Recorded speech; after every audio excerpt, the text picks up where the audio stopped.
शक्ति का संतुलन और संवाद की राह को आकार दे रहा है।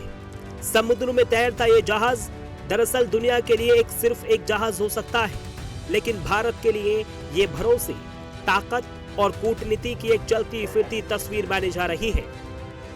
दरअसल अमेरिका इजराइल वर्सेज ईरान युद्ध के बीच हॉर्मुज स्ट्रेट से गुजरकर सऊदी अरब से पहला कच्चे तेल का जहाज हजारों किलोमीटर का सफर तय करते हुए मुंबई के पोर्ट पर पहुंचा है। इस जहाज का भारत की समुद्री सीमा में दाखिल भारत की वैश्विक ताकत का संदेश दे रहा है।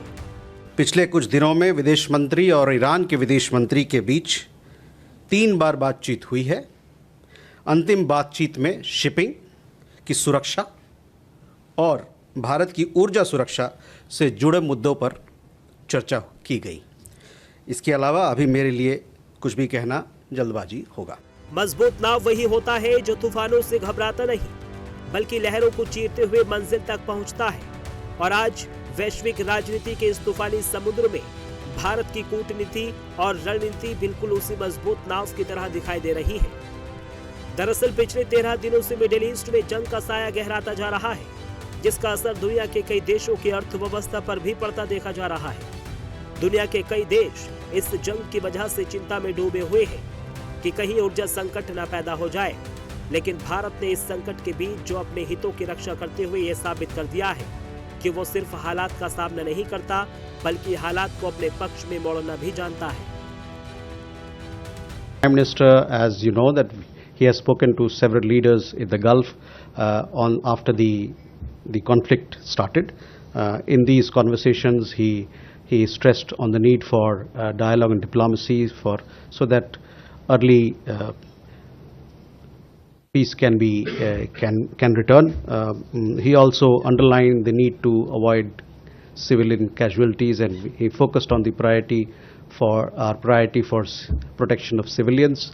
We have a large Indian community in the GCC countries, and obviously it's their security and welfare is of utmost importance. This was ये उस कूटनीति का ही नतीजा है जिसने युद्ध के बीच में भी भारत के लिए सुरक्षित रास्ते बनाए रखा है।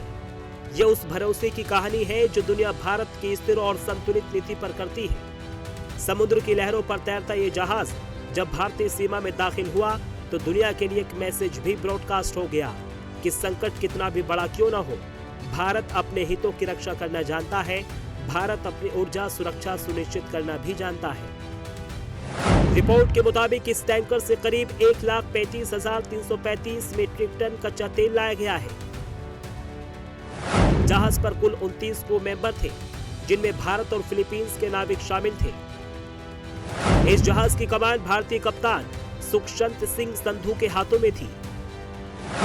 भारत अपनी ऊर्जा जरूरतों के लिए काफी हद तक हॉर्मुज जलडमरू मध्य पर निर्भर है, क्योंकि देश के आधे से ज्यादा कच्चे तेल और गैस की सप्लाई इसी समुद्री रास्ते से होकर आती है। इन जहाजों की लंबाई फुटबॉल के 3 मैदानों के बराबर होती है।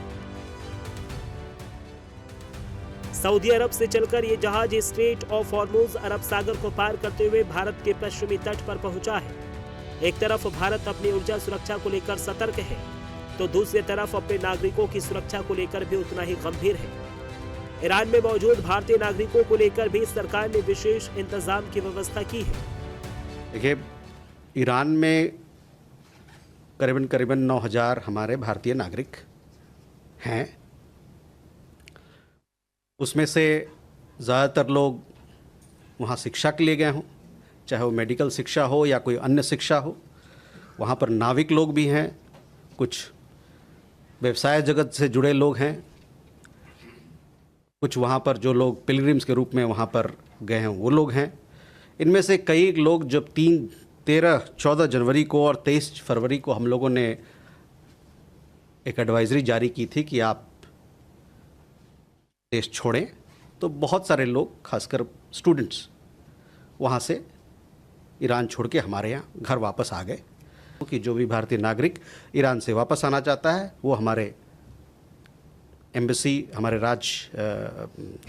एम्बेसी से वो संपर्क करें। हम लोगों ने एक एडवाइजरी जारी की है खास उन लोगों के लिए जो कि लैंड बॉर्डर से आर्मीनिया और अजरबैजान को पार करके वहाँ से वापस भारत आना चाहते हैं।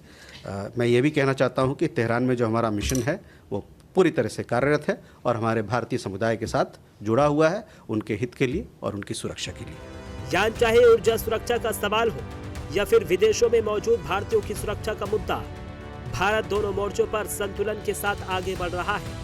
यही वजह है कि जब मिडिल ईस्ट में तबाही के बाद भी भारत की कूटनीति मजबूत तरीके से अपनी नीति को अंजाम दे रही है। Bureau report, prime news.